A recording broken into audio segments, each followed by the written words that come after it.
Alrighty, let's go ahead and break down this Friday. Actually, I could almost probably just repeat yesterday's. You can see that this was yesterday's price action into the end of the day.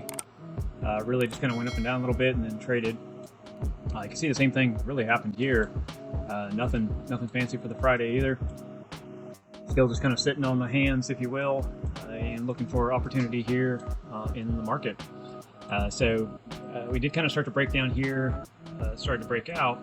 So we had a nice little wick out, and then we kind of traded in through here, but the volume kind of died out. So held off, and then we started to come back up. I actually thought because it was sitting right on this 200 here, I thought we could maybe get a lift and get a push on up here. Same kind of thing, though. It wasn't just enough energy. So at that point, figured the same thing. Just kind of hold off and wait. Of course, it started to spike up and it started giving some energy. I thought we were going up, breaking out of the daily resistance here, and then we instantly just took that back. And they were just pretty much kind of like I was showing you before. If you were putting stops on either side of this, it just was going up on each way and just taking people out. Never really giving you the move. The only way you're going to get the move was to take it on the way back up, but that's very risky. So yeah, there wasn't any opportunity here in the markets today.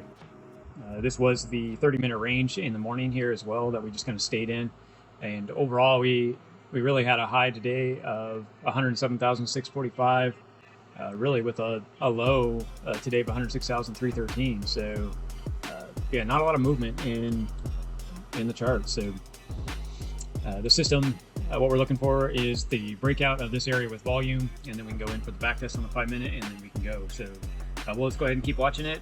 It's kind of nice to have this. It's a little frustrating because we don't get a lot of opportunity right now, but the big plus of it does also show how to be patient and how to stick to a system and wait for the system to pan out, and so that we take advantage of it. So that's about it. We're going into the weekend now. We have some low energy.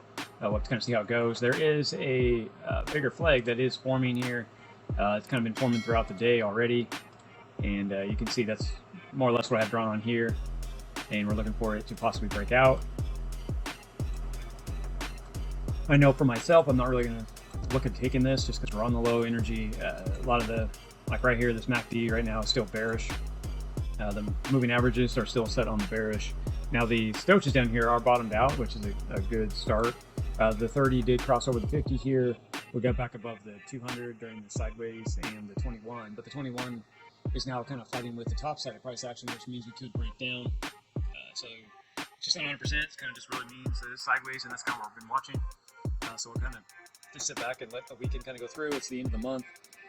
We'll kind of see how we close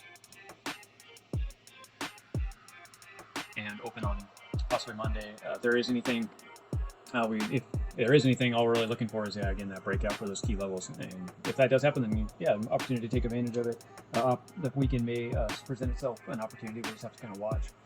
Otherwise, we'll just be quiet and wait for the right time to jump in. But that is about it, guys. Have a good weekend, and we'll be talking to you in the next recap. Thanks, guys. Talk to you later.